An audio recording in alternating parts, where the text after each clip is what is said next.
Hai hai hai Sobat NKRI, ketemu lagi bersama kabar NKRI. Gimana nih kabarnya kali ini? Sehat-sehat ya semuanya?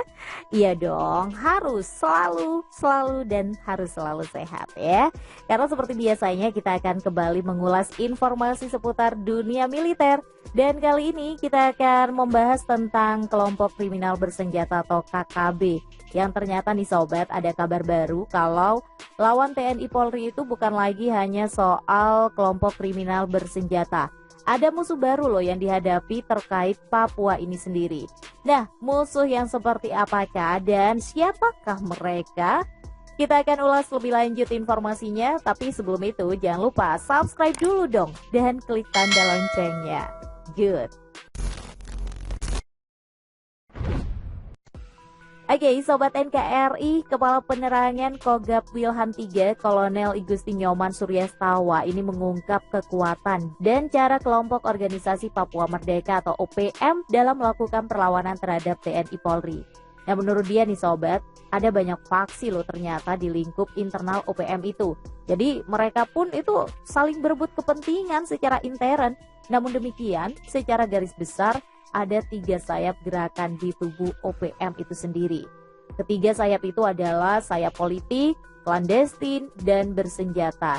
Yang selama ini banyak muncul sih dan meresahkan masyarakat itu adalah kelompok kriminal bersenjata yang selama ini banyak melakukan teror ya terhadap warga dan juga seringkali melakukan serangan terhadap anggota TNI dan Polri.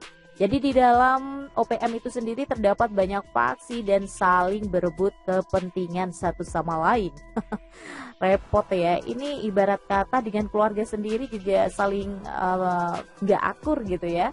Nah, Suryastawa ini melanjutkan sobat kalau ketiga sayap gerakan ini rupanya memanfaatkan media sosial atau medsos untuk saling berkomunikasi. Jadi biasanya ketiga sayap gerakan OPM itu berkomunikasi untuk merencanakan aksi. Nah, selain itu yang juga nggak kalah nyebelinnya, mereka itu memanfaatkan media sosial untuk menyebarkan berita bohong alias hoax. Kenapa? Hal itu katanya sih dilakukan untuk membentuk opini publik, sehingga membuat citra buruk tentang pemerintahan Indonesia, termasuk TNI Polri terkait persoalan Papua itu sendiri. Jadi memang mereka sengaja gitu ya, di media sosial itu mereka bikin grup dan memberitakan bahwa wah saya sudah berhasil, wah kami berhasil menembak mati puluhan TNI Polri. Ya isinya gitu-gitu terus ya. Termasuk menyebutkan waktu dan tempat kejadiannya nih dalam menyebarkan informasinya. Jadi mereka melakukan ini supaya seolah-olah aksi yang mereka lakukan itu benar-benar terjadi. Padahal nggak ada, alias mereka tuh halu ya.